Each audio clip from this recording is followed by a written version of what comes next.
Hey, it's Don Skaggs again with Empowered Inventing, the one place where we try to help you help other people by taking your great innovation, the right opportunity, mixing that with sound wisdom so you can turn them into real things like products and businesses. And by the way, those people that you help, they say thank you. Please let us give you the opportunity to continue helping us by sending you certificates of appreciation called dollar bills.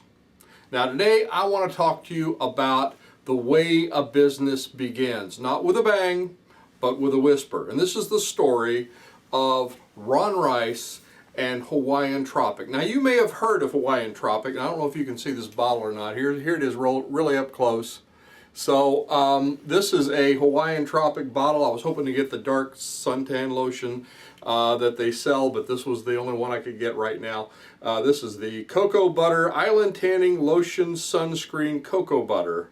But anyway, it is a Hawaiian Tropic product, and the original creator of Hawaiian Tropic, its inventor, was Ron Rice. Now Ron was a chemistry teacher, and with a $500 loan from his father, he mixed his first batch in a trash can in his garage. Now, I'm sure it was a clean trash can. Don't think it was some nasty trash can. But he bottled it in his garage in Murray, Kentucky, way back in 1969. So he recruited his lifeguard buddies. He was a part-time lifeguard. You teach during the school year, and then in the summer you take off and you're a lifeguard. So he had all these lifeguard buddies that helped him sell this on Florida beaches. So then he took these football and lifeguard guys that became his sales team. He sent them all over the U.S., building it into a strong brand, selling eventually in 150 countries with over 125 products. Eventually, he sold this company in a deal valued at $1.9 billion. So what can we learn from this chemistry teacher that did some lifeguard stuff on the side, that decided to invent a different kind of suntan lotion? Because you got to remember now, we think now, well, this is all over the place. There's all kinds of brands of this. Back in 1969, you didn't mix. Nobody had ever heard of mixing coconut oil, cocoa butter, and that had never been done before. And aloe, that was the other thing you put in, was aloe. So this was very innovative for back then. So it became very popular. He grew. It's a really great story if you ever read it. But what can we learn from this story? And that's always the most important part of these videos, is what can we actually learn from it? Well, sometimes the best place to innovate is in your own backyard. It's right where you live. And you think about it, he had a chemistry background, so he knew that world a little bit. He was a lifeguard on the side. He knew lifeguards, and he had this entrepreneurial mindset.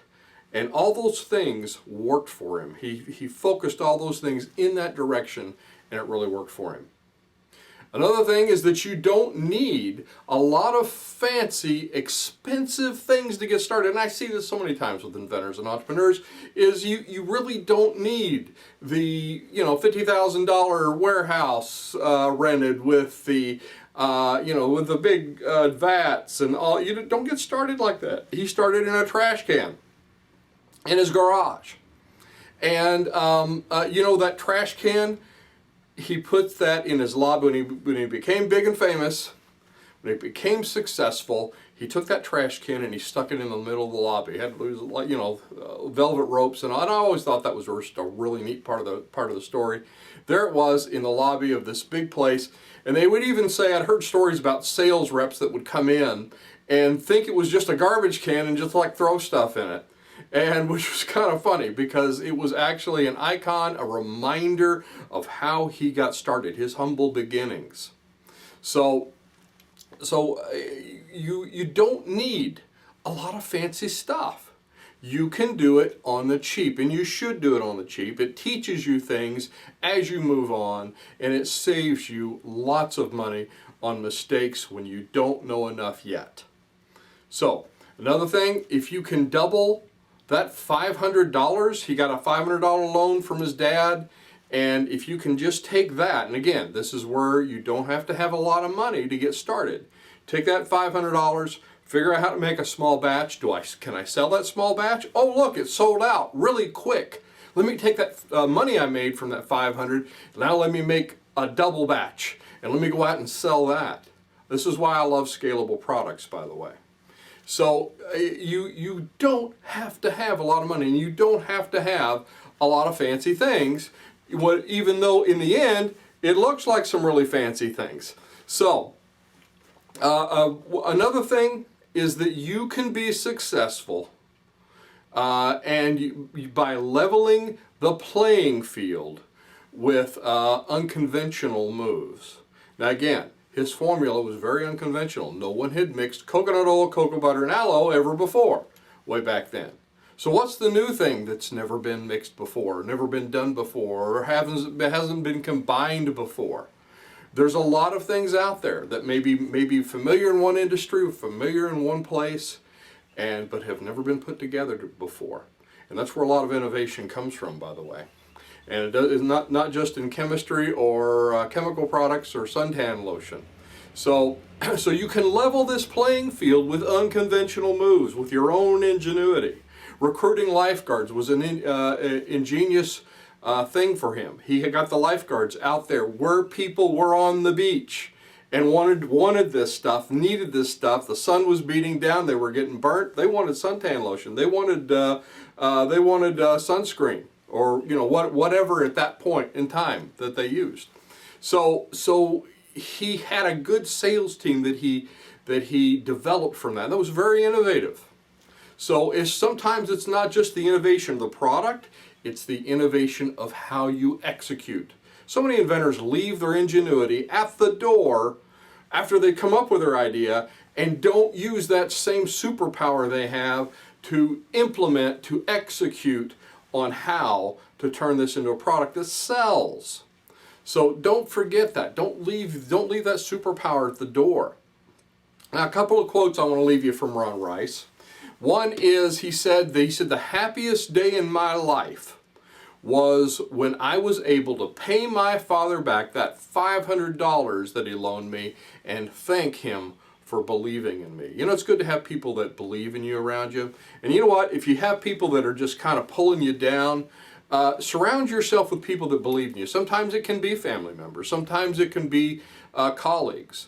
But don't pay attention to the naysayers unless they've got some really good critical experience from real experience. The person that's never done anything before. Anyway, I'm kind of getting off on a rabbit with that. But anyway, his father believed in him, and he loaned him. But he said, the happiest day of my life when I was able to pay that debt off and thank him for believing in me. Another thing that he said, and I thought this was very important, was he says, nobody could ever beat us because they weren't willing to work that hard. He says, I say this, the harder you work, the luckier you get. And that's very true. Maybe you don't have all the great things that your big competitors have. Maybe you don't have the money. Maybe you don't have the $1 million cash flow. But you can work just as hard. You have just the same amount of hours in the day as they do. And you can work just as hard, and you can get more ingenious, and you can level that playing field, and you can win at inventing. Anyway, I hope this was helpful. I hope this was an interesting story. Ron Rice, he's a great inventor, great story. I'm Don Skaggs. This is Empowered Inventing TV. Be sure and like and subscribe. Help us to build our tribe. If you know someone that this might be helpful for, please share it with them. And I will look to see you at the next meeting, workshop, maybe one of our online classes, or on the next video.